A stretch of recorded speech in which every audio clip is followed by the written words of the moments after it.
আসসালামু আলাইকুম রহমতুল্লাহি ওয়া বারাকাতুহু। আশা করছি সকলে ভালো আছেন। আল্লাহ পাক রব্বুল আলামিন যেন সকলকে ভালো রাখে, সকলকেই সুস্থ রাখে। তখন দেশ বিদেশ থেকে যিনারাই আমার বক্তব্য শুনেন এবং শুনছেন, আল্লাহ পাকের কাছে দোয়া করি আল্লাহ পাক যেন সকলকেই এই কথাগুলোর উপরে আমল করার তৌফিক দান করে।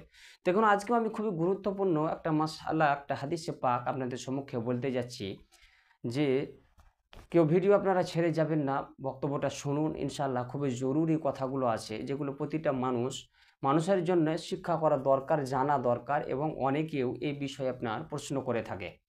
কি মানুষ যখন ইন্তেকাল করে, ইন্তেকালের পরে ওই মানুষকে যখন নিয়ে যাওয়া হয় কবরস্থানের মধ্যে, তো কবরের মধ্যে মানুষকে কিভাবে শোয়াবেন এবং কিভাবে ওই মাইয়াতকে শোয়াবেন, কিভাবে শুয়াইতে হবে, কবরের মধ্যে কি দোয়া পাঠ করতে হবে, এটা অনেকেরই জানা থাকে না।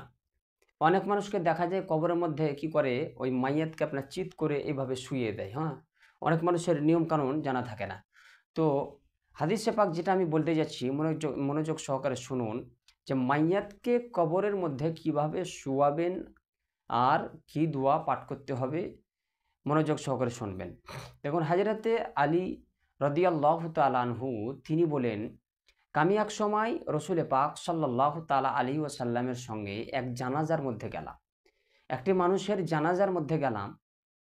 তো জানাজার মধ্যে যাওয়ার পরে যখন জানাজার নামাজ আমি আদায় করলাম, জানাজার নামাজ আদায় করার পরে ওই মাইয়াতকে যখন এবার কবরস্থানের মধ্যে নিয়ে যাওয়া হবে, তো রসুলে পাক সাল্লাল্লাহু তাআলা আলাইহি ওয়াসাল্লাম নবী আমাকে বললেন, হে আলী, ওই মানুষটাকে কবরের মধ্যে কি করো, তাকে কিবলা কি তারা মুতাওয়াজ্জা করো।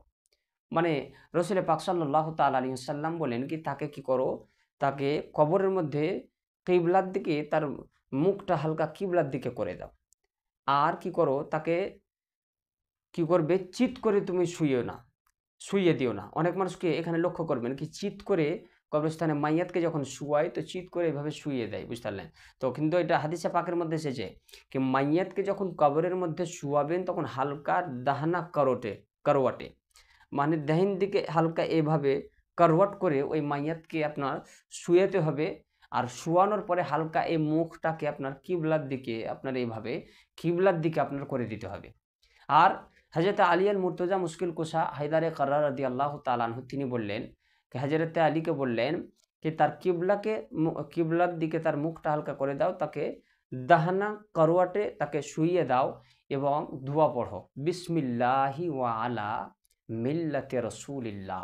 যে দোয়া আমরা পাঠ করি যখন মাইয়াতকে কবরস্থানের মধ্যে যখন নামাই, যখন কবরের মধ্যে মাইয়াতকে দাফন মানে করি, ওই সময় এই দোয়াটা নবী পাক সাল্লাল্লাহু তাআলা আলাইহি ওয়াসাল্লাম হযরত আলীকে বললেন কি, এই দোয়াটা পড়ো, বিসমিল্লাহি ওয়া আলা মিল্লাতে রাসূলিল্লাহ।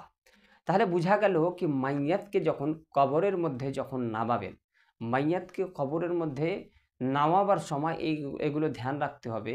মাইয়াতকে নামাবেন, কবরে নামাবার সময় চিৎ করে শুইয়ে দিয়ে দাফন করে দিবেন না।